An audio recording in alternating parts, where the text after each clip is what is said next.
Nga la o le tauina o le susu o le pop. Ala ko la fa ka e maori le fai ngol tau ngol susu o le stai au. E ko te fai nga ruenga. Ko le fai nga ruenga le maori. Ko ro mala ka ma pe o so. Wa o ki a ko ma bi.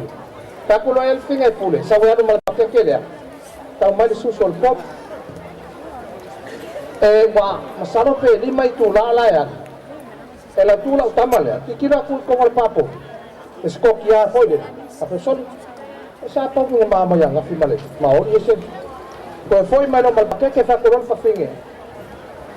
Kora, where's the milk? Kona kala la kama sawi, no milk. Whakoron le karantu. What's happened? O le popi o le pulu. Ula papa le no whapala, le pulu mai sawi. Ta kau isa poe. Ai fai maria da. Oi, wale no fa palangi de, na fo de pulu, fa mano sauri. Ta kau isa poe. Ta ko ela nga kamane nga ngofo. Fa fa ja ken. Sa kama fai. Ta kau isa pu dausa. Oi, la ke no e. Le nga ngor fa mo, ana to me la kita to ala. Ata ta ko mo. Awe puke! Awe puke!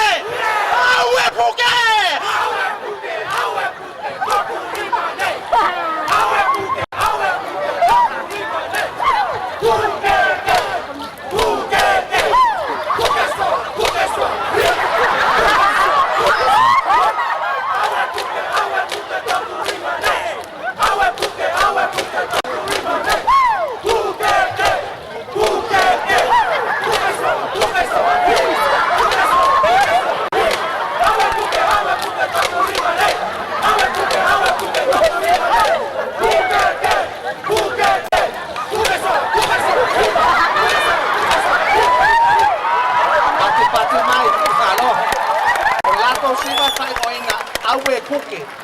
Samoa, our tango foles is two pellets.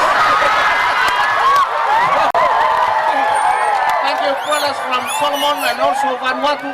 They are continue their performance tonight. Go ahead and go on. You're welcome to Samoa.